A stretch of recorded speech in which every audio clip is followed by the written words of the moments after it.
What's going on, everybody? Welcome back to the channel. I really appreciate you guys joining me today and riding with me on these service calls.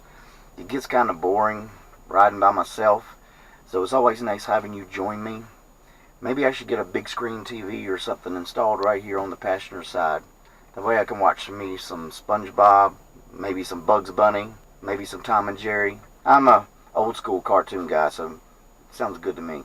But until then, I'm glad to have you guys joining me. So we got another AC service call we're going to.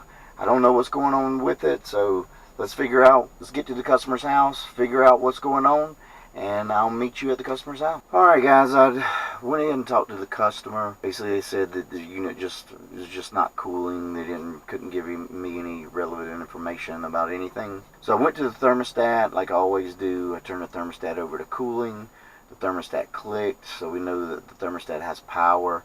Went over to my vents, as always, to see if I get any air blowing out of the vents. I checked the air. I'm not getting any air coming out of my vents, so that basically tells me either the furnace is not powering up or the blower motor's got a problem. So at this point, what we're going to do is get our tools, head on over to the outside unit. This is a gas pack.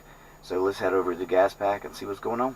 Alright, walking around to the unit. I've already taken the front panel off here. See, always we look and listen. We see that our condenser motor is on and running. We can hear our compressor running here, but it doesn't seem to be blowing any air in the house.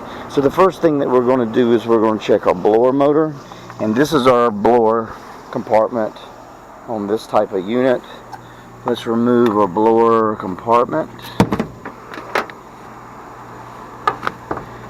And what do you know?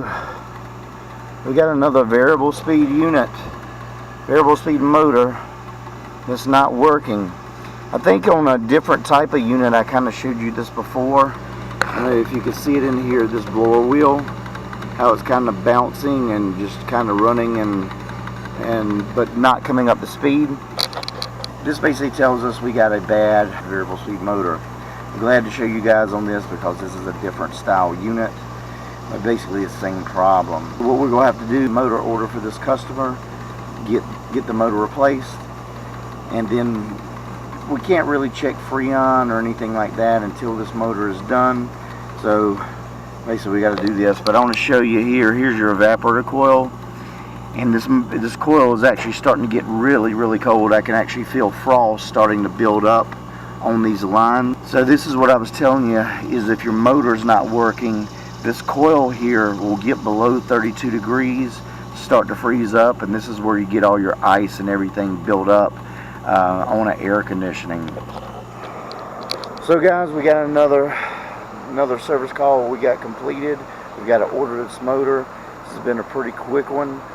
But I think it's a pretty good one to see where a motor is bad. It can cause an evaporator coil that sits behind the evaporator, and if it's not pulling air across, it could cause your evaporator coil to ice up. And these motors are really bad for having this type of problem. And like I say, when you see them bouncing like that, all you can do is really replace it. There's no repairing to that. So guys, another service call down. As soon as we get this customer a motor, we'll have another happy customer. Appreciate you guys for joining me and watching. Hit like and subscribe if you learned something, and I will see you guys on the next video.